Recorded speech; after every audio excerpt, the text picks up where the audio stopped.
Hello, Marylanders. I'm your Howard County Executive, Calvin Ball, and you're plugged into the pulse of our counties, MACo's Conduit Street Podcast. Stay tuned for another timely discussion.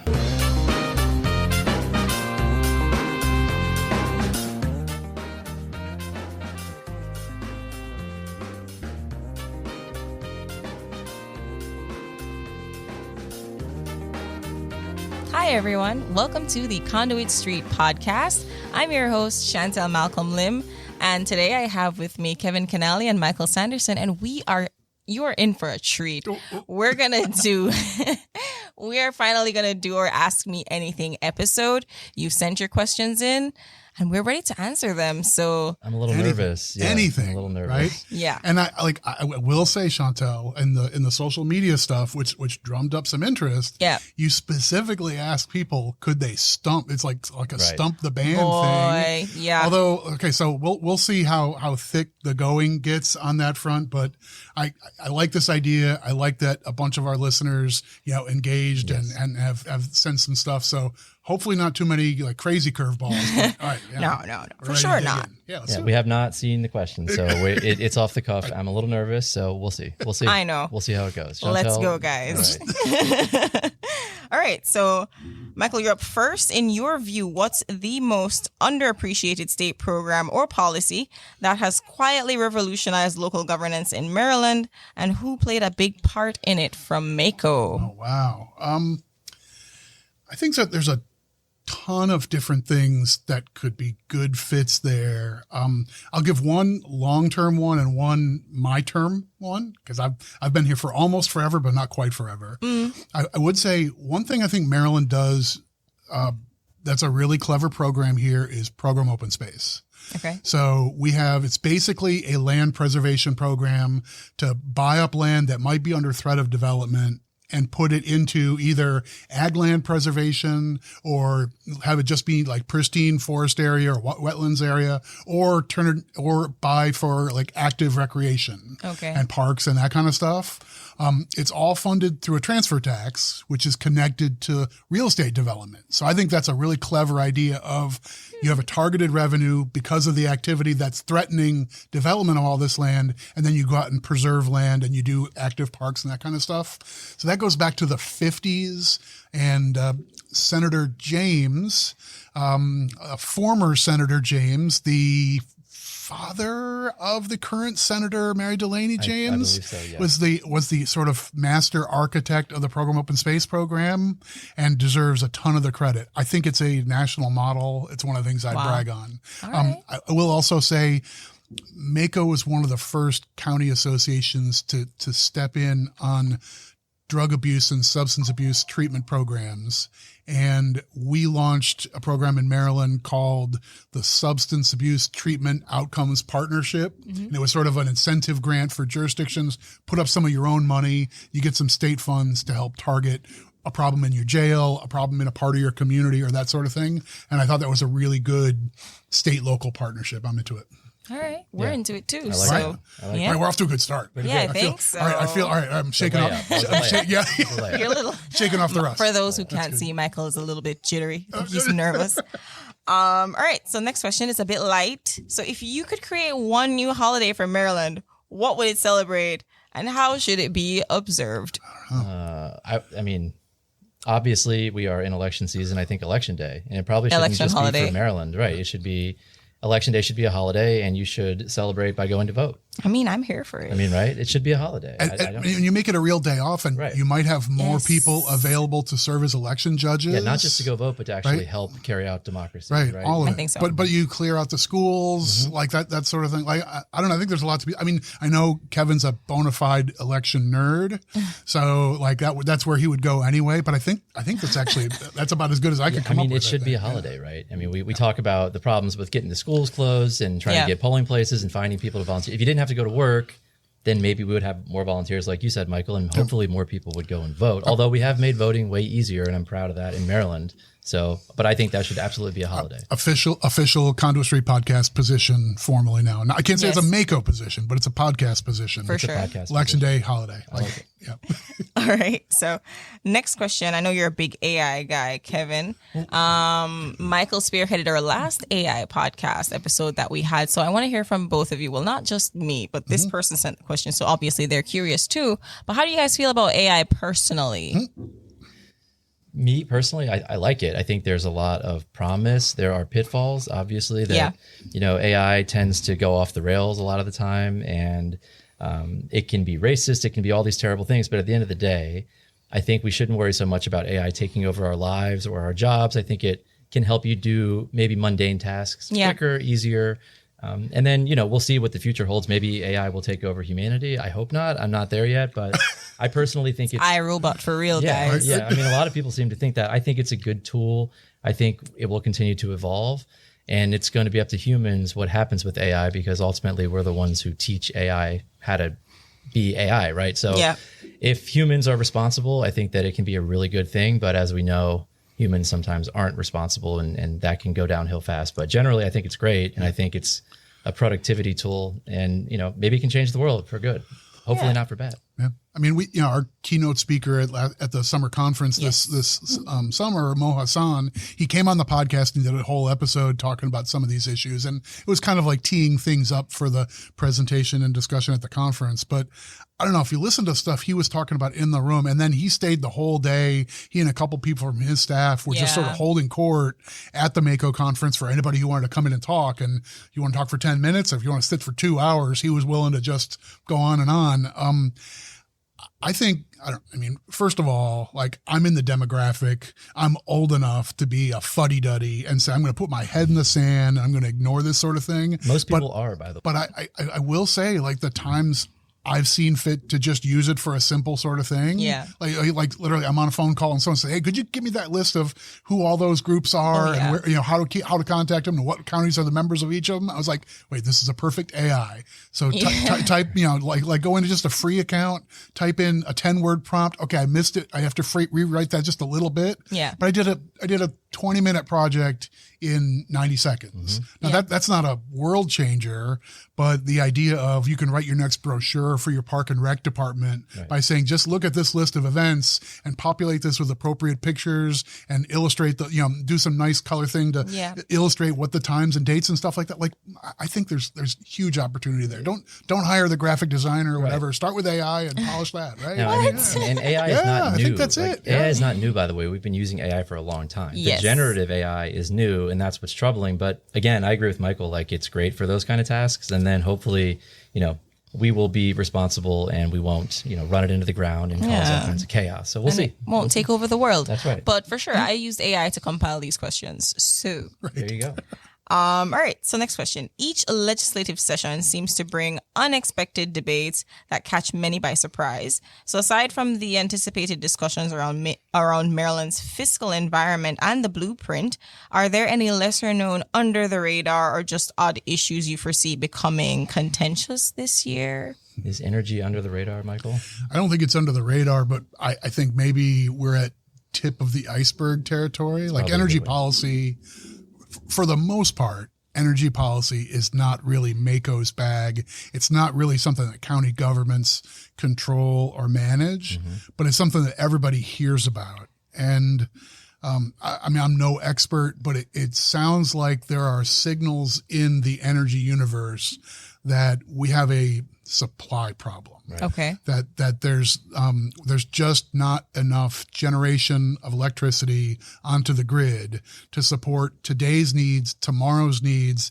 And if you're a little more imaginative about what tomorrow looks like, with maybe data centers to support all those cool AI tools and things like that, then suddenly it's like, oh, we need way more capacity than we've got. So it's like, blow the dust off the old generation system. Let's fire up 3 Mile Island, seriously, but like that's where we are. And when they do capacity auctions through the interstate group, the numbers are going absolutely bananas. And that suggests, if my electric bill is going to go up $30 a month, then that's like a red alert issue for the typical Maryland family.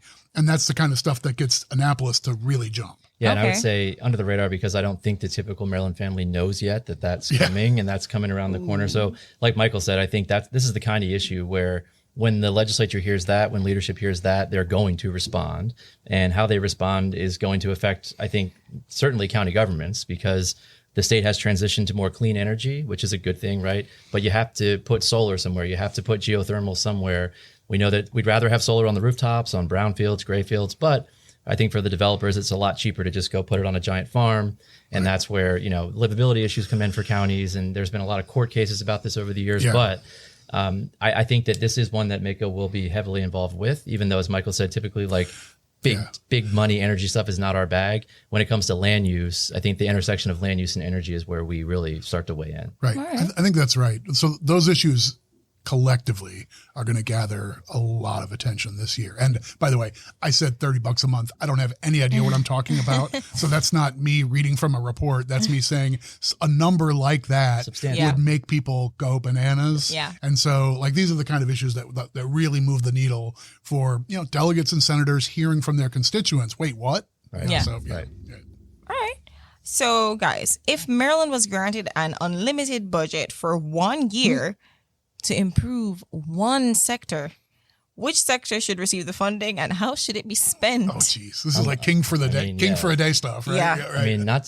Unlimited. And I know, this is generally like a more humorous episode, but I think mental health, right? I have to say mental health. And especially in our jails and in our prisons. And, we just have not spent enough time addressing these issues. And local jails now are not usually for people who are like criminals. They're for people who have substance abuse issues. And we see that every day. Yeah. There's not enough money to help.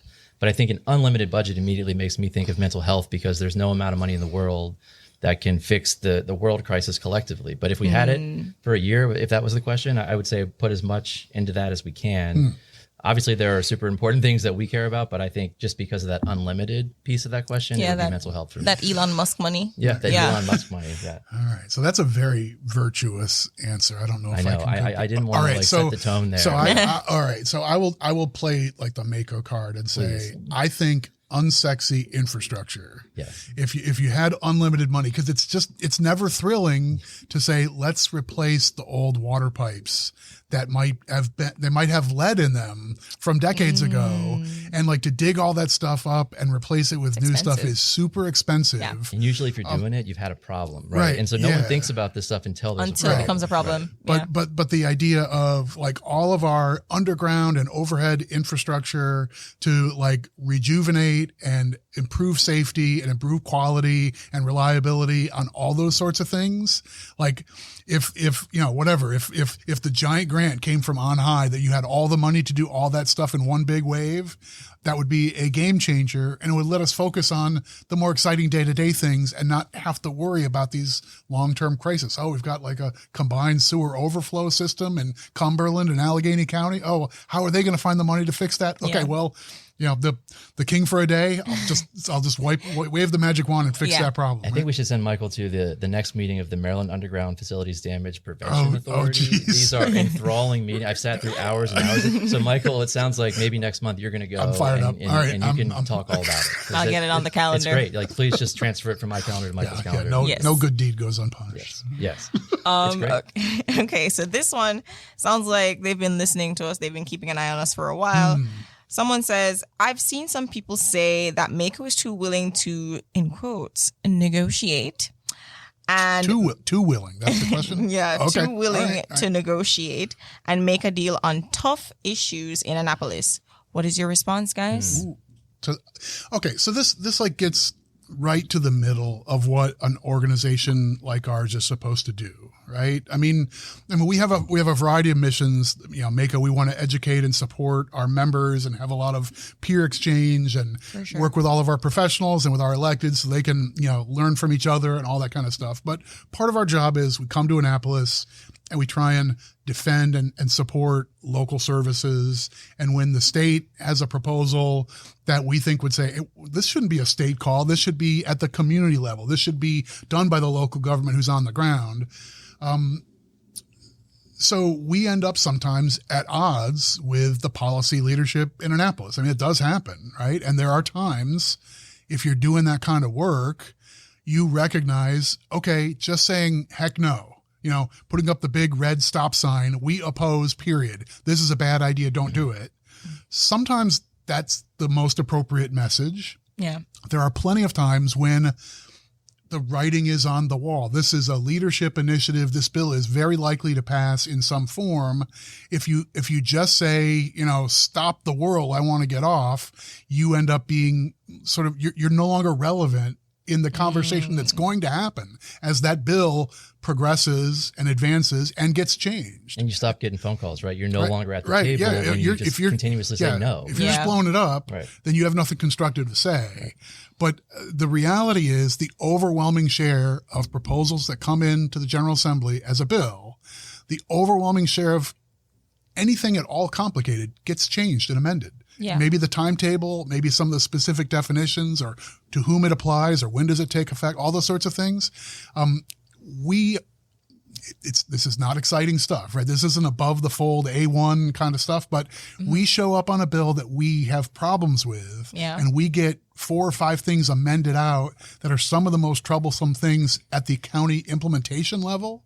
Bill still passes, and some of our members might very well have preferred the bill didn't pass, but if it's going to pass, at least we got that stuff out. Now, remind you, Michael, there's no such thing as oppose with amendments, right? It's support with amendments. So if you're automatically at oppose, then you're not able to provide amendments. You're not at the table again. And I think people ask me, well, what's a skill that you need to have your job? And I think for anyone in life, in any job, I think the ability to read a room is probably one of the most important things you can learn. And like Michael said, when the writing is on the wall and maybe the House Speaker and the Senate President have co-sponsored a bill in both chambers and that bill is going to go, if MACo shows up, pounding the table and throwing papers everywhere, it's not productive. And I think maybe that would be the term they would use in the General Assembly as well. So I think sometimes, like Michael said, we obviously believe in local autonomy. We believe in local decision making. We think that those decisions are best made locally. We're the closest to our constituents. But at the same time, other people have ideas to move the state forward, and we need to be part of that solution. And ultimately, after talking to people and negotiating, we may end up opposing a bill. Yeah. But I always think it's better to be talking than to not be talking, right? I think you get a lot more done when you're in communication with someone, even if you believe the opposite ends of the earth, right? I think in anything, it's good to be talking. And okay, so that's like an embedded challenge for our leadership, for our legislative committee, and for us as staff to try and execute those positions. I mean, sometimes we say, the best we could do was to get those 2 things out of the bill. That definition got narrowed, and it's actually not going to take place for an extra year. You got 1 more year before you have to implement this thing. It'll give you more time to gear up. And some of our members might say, well, I still don't like the deal. And the reality is we don't like it either, but that's what we could get. We're basically talking about things like if you're going to do something, you need to make it so we can actually do it locally, right? So that's number one. Yeah. And that's we don't want to pay for it, right? Without, we don't like unfunded mandates, but if you're going to do it, provide us with the money and make it so that we can do it, right? And a lot of times they need to tweak things because one size does not fit all. Yeah. And they don't know about that until MACo shows up for a conversation, right? Because they would never know unless we were at the table. And that's when we're at our strongest for those kind of things. At the table to negotiate, but we're talking practically. Right. Not a matter of, well, our political philosophy is different from your political philosophy. That's rarely the best way to get an accommodation. But to say, hey, you count on the counties to actually be the enforcement mechanism for this whole policy. How about that? Yeah. So Dorchester County can't hire 4 more people to review all this paperwork. So how about you make this the State Department does this piece or whatever instead of the county? We make that amendment, that bill got a whole lot better or whatever. But I do like that question. I mean, it's something that it's a constant push and pull. It's constantly we're looking at issues and trying to figure out, where we want to set up the association to be. And obviously we're member driven. So our members are going to tell us what they want. But I mean, whatever they say, we have to go out and execute, right? So I think it behooves us to be able to have conversations to keep people in good graces because, we're going out and advocating for counties and we need to be open and willing to make changes. And again, there are a lot of bills over there every single year. If you went in and opposed all of them, you're probably just getting kicked out of town. Right? Yeah. I think that would be the end of it. Yeah. And here I was thinking that was a good one to stump you guys. I'm on the side of the listeners, though. But I mean, I don't know. I don't think a single session goes by where we don't have some after hours intra-staff conversation about like, are we overplaying our hand here, or like should we just punt on this or whatever? Like that stuff is tough. And unfortunately too, like you also it goes beyond that, because if you're thinking about just blowing up all the bills, right? You also need to think about things that you want, right? So politics is politics, and there are people with power, committee chairs, leadership, et cetera. You need to be really, I think, thoughtful about, if it's a committee chair's bill, for instance, do you really want to go in there and pound the table and throw a bunch of things when you're going to be asking for things from that committee? Probably not. So even if you're going to oppose it, maybe a lighter touch, maybe don't pound the table. So I think there are all these kind of things you have to consider, and it's just the world that we live in. Like it's not ideal, but you have to think about the politics, you have to think about governance and everything we do. Well, I'm on the side of listeners, so I'm still holding out hope that one of these questions is going to get chicken. Will actually wipe us out. I'm sure there has to be one. Yeah. Well, I mean, at the very least, we will filibuster and give a 13-minute answer. Right? That's exactly what just happened. Too, I'm right? joking. I'm We joking. can do that. Yeah, maybe that is what just happened. All right, next question. So which Maryland county or city do you think is underrated, and what's the coolest thing to do there? All right. Well, as far as the city goes, we'll refer that to our good friends, our sister organization, the Maryland Municipal League. Yes. They represent the cities and towns. So that's a good MML question for them. As far as counties go, I don't know. I will say I really, really like the area around Deep Creek Lake in Garrett County, especially in the summertime. Mm-hmm. Okay. So it's apparently a good place to ski. I'm not a skier. I actually tell people when they come to work policy for MACo, because like our legislative session is early January through early April, and it's very demanding. Yes. I tell people, like, listen, if you're a committed skier, this probably is not the job for you. This is not it for you. Right? This ain't it. But honestly, summertime in Garrett County is absolutely lovely. Yeah. And I really like it there. I don't know. I like Southern Maryland a lot too. Yeah, me too. Yeah. So I get down to St. Mary's County. I took my oldest daughter on a college visit to St. Mary's College, and she didn't end up falling in love with the college, but like riding around in the community and so forth. I don't know. I like Southern Maryland an awful lot. Yeah, I think I agree with you on Western Maryland, Southern Maryland. Cecil County, I was just there, I think, last week. I think a lot of people don't realize how much waterfront is beautiful in Cecil County right there.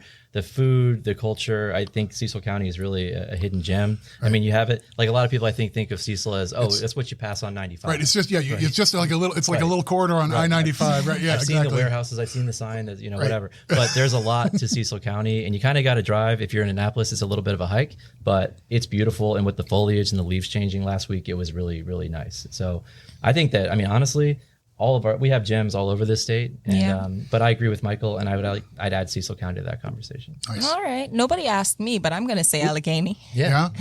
I love the drive up there. Mm-hmm. Yep. Just the drive, just the journey, driving through the mountains is absolutely gorgeous. If you've never driven out there, and you're like, where is it? Because I've been in Garrett County. It's like you're 3 hours in. You're like, it's where the heck am I going? Am I still in Maryland? Yeah. It's a long way across the state driving. Actually, it's gorgeous. Yeah, in when you get into Cumberland in the sort of the metro area in Allegheny County, there is some absolutely breathtaking old architecture. Right? It is a small town that has like an old industrial city feel. Like that little gap area used to be a really big transit for people going into the westward in like colonial times and so forth. So there's like a really long history in Cumberland, which you look around, you see some of these buildings, you're like, wait, what? This is a church built in when? Yes. And there are quite a few Airbnbs around there. So, and I'm partial to Annapolis, of course, and Anne Arundel County. I live here. There's a lot of history here. It's beautiful. It was the capital of the United States for a while. So just Maryland's killing it. Right, we know that. Right? Yeah. Right. You heard it first here live. Maryland is killing it. That's right. All right, next question. It's kind of interesting. So if you were designing a Maryland-themed Monopoly game, Monopoly sponsor us. Whoever is at Hasbro, sponsor us. Parker Brothers it was, right? And I'm sure they've been consolidated. That's probably it might be Hasbro. So what would be the top boardwalk level property, and what local taxes would players have to pay? Are you stumped yet? That sounds like a question for us, yeah. Well, Go ahead, Michael. Yeah, I mean, I think you have to say Deep Creek might be, maybe. I would think like the Ocean City Boardwalk would be the easiest play on words, right? I mean, give us something harder. I do honestly feel like, okay, so just think about property value. So the all right. So the properties are based on Atlantic City, New Jersey, and so nominally the boardwalk was supposed to be the premier little strip of road Park in Place Atlantic boardwalk City, right there. Yeah. So trying to transplant that onto a whole state is tricky. Like I would say the National Harbor would be a great candidate for like the Park Place spot. Yeah, I mean, yes. I was going to say somewhere like Columbia, Howard County. I mean, like you could do the whole board. Actually, now I want to do this as a side podcast. Do the entire. I want to do all four sides of the grid. Let's make a MACo. And like, what are going to be the monopoly. orange? Like, by the way, you know, insider tip: oranges are the best properties. Yes, the oranges and the reds, right there. Yeah. Oranges are number one. Forget the blue. Right. yeah. Blues are no good. And green's the worst. Green is really difficult to maintain. Sorry, that wasn't the question. So if we played Monopoly in this building, by the way, I think there'd be windows broken. There would be, right.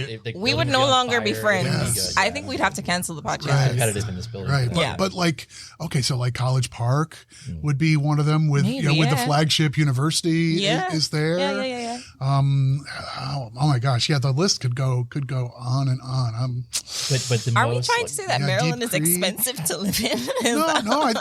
I think we have a lot of places that you could feature as interesting places to reference. So I don't think it's a matter of what goes at the top. I think the interesting thing is you could find whatever number of properties you need, like 22 properties or something, to circle the whole board. Yeah.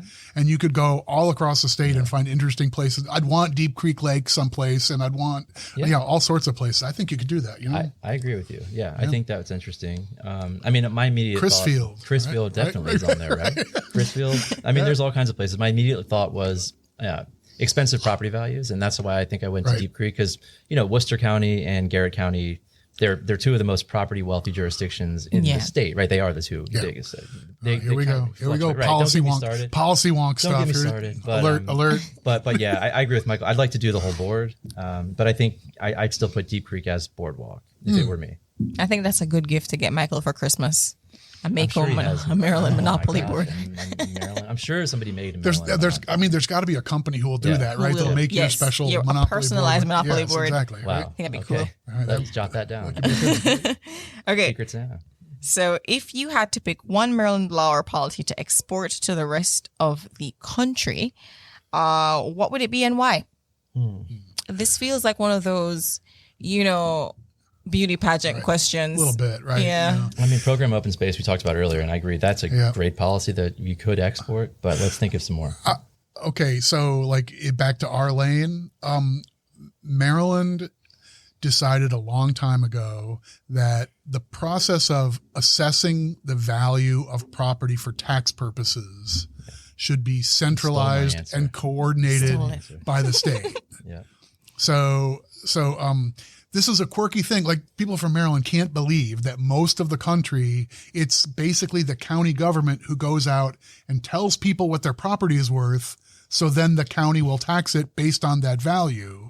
And there are stories from all over the country in different places of people who ended up basically engaging in criminal activity. It's like, oh, we need money in the budget, so nudge the assessor, give me a bump this year because we have to pay for something. And sometimes the assessors are elected. Right. I mean, it's crazy, right? So if you're trying to win votes, it's probably not a great idea to be bumping up. So you could go the other way too, is what I'm saying. People could artificially lower values. Right. Who knows? Yeah, it's a popular thing, right? So anyhow, I think Maryland has this right, even though we're not in the majority. Like, I would be the minority of one saying, you all have this wrong. Yep. You all should do what we do. Get him a soapbox, please. Somebody. I agree. The state does the assessments, and then also if there's an increase in your assessed value, it gets phased in over 3 years, so you're not hit with an immediate big jump in your property tax bill, right? So I think we do it right in that way too. We also have a homestead credit, so for people who live in their homes and they're going to stay there, your taxes won't go up too much over time. There's a cap. I think Maryland does a good job there too. That's a pretty popular policy nationally, but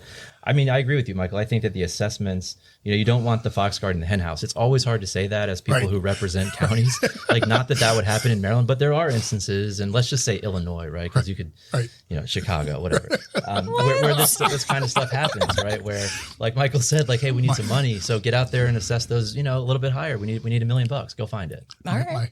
My friend Joe McCoy from the Illinois State Association of Counties out here catching strays on the Maryland podcast. I like it. He is typing an email furiously That's right right, now yeah, to yeah. send to you, MACo. I would also say I have to give a shout out to 911 and especially next gen 911 and the way Yes. that Maryland is doing it.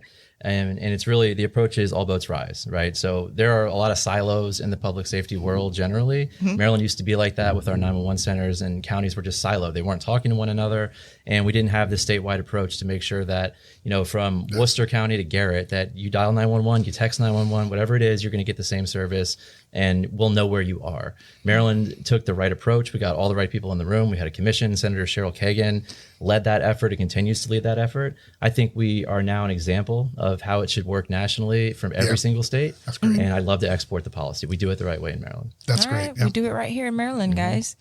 Okay, so what is the biggest unseen political dynamic at play in Maryland that doesn't make the headlines but shapes policy outcomes behind the scenes? It's a great question too.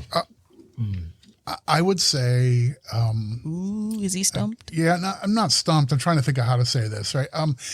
I think most people fail to realize how a large decision-making body has to work, and it has to work with structure and leadership and discipline.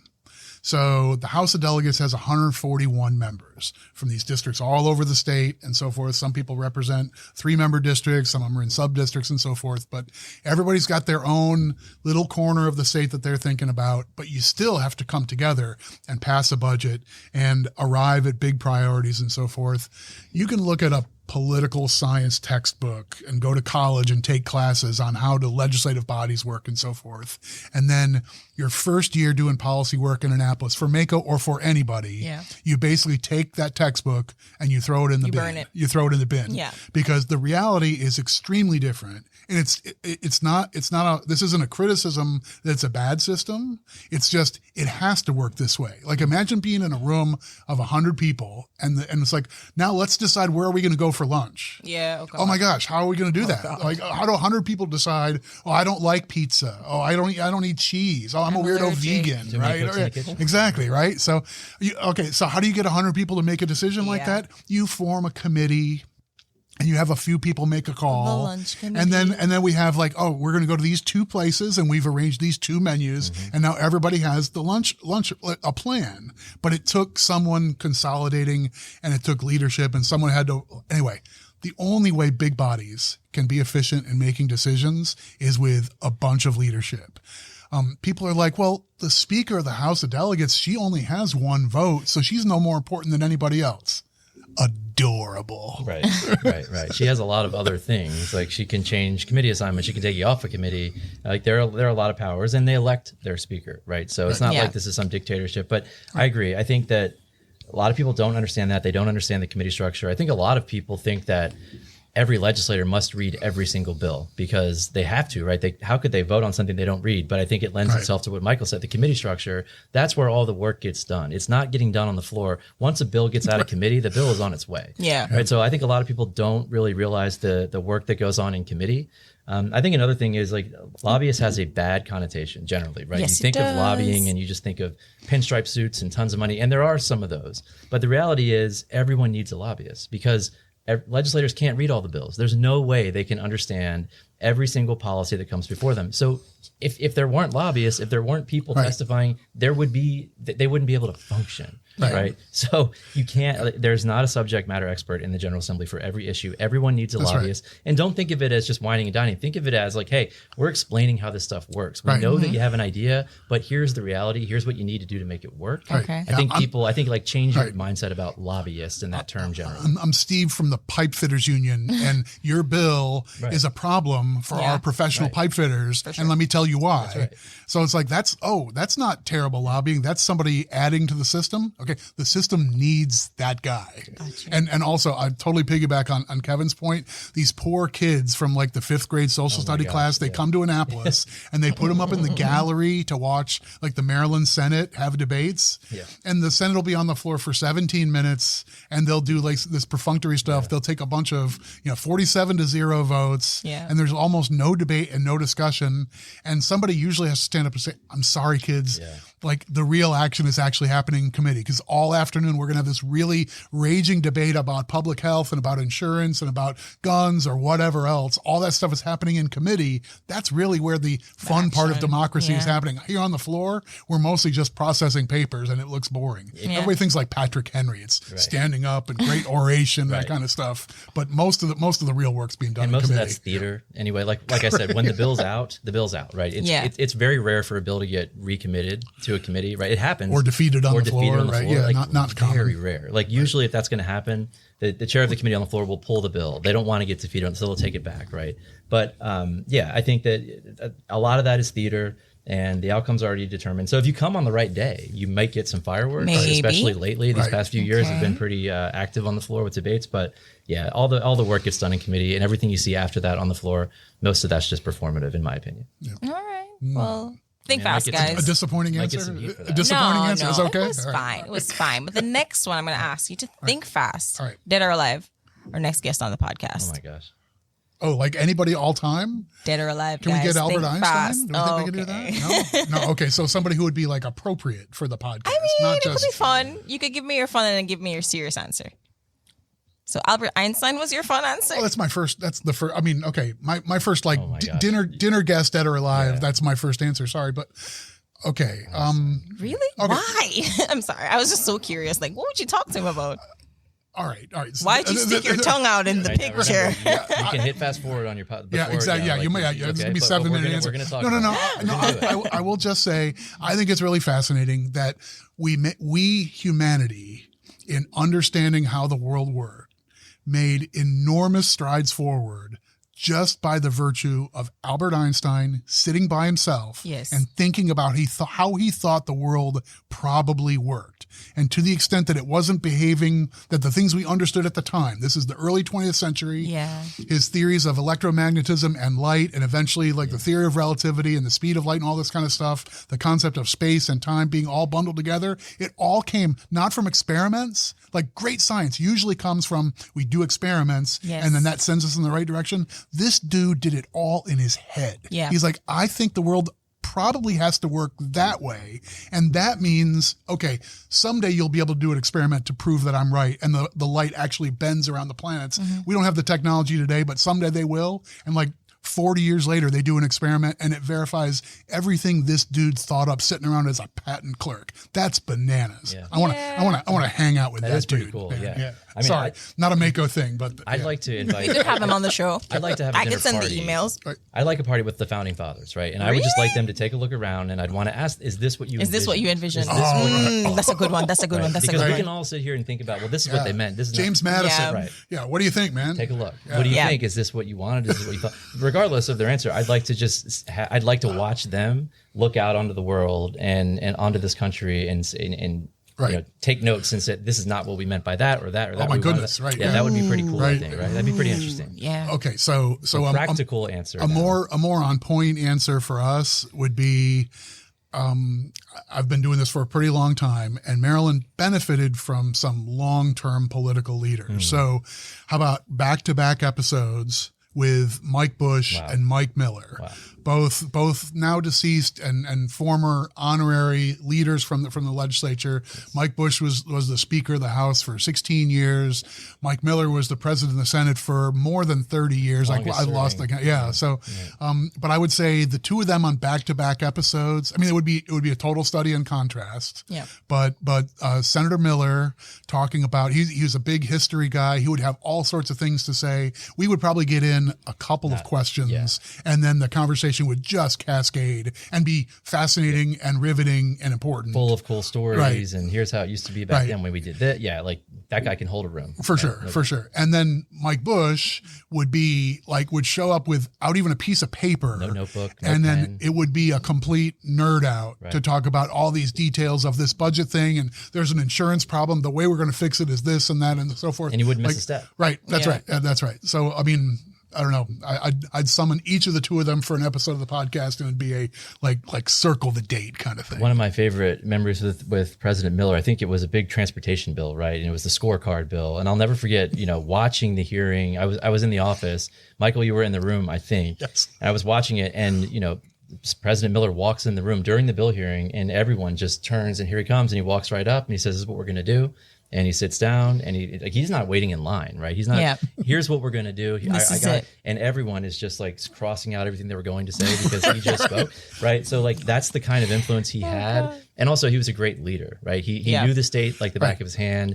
He always made sure that, he wanted to take care of every district. So I think he'd bring everybody in and say, look, here's the deal. I know you need this or that. So like, he was just an old school, leader. And I think that would be excellent for both Mike and Mike to be on back to back. That would be amazing. Yeah. I like that. Another dumb, tiny fun story. Name. Right. Yeah. Mike and Mike. Right. Mike and Mike.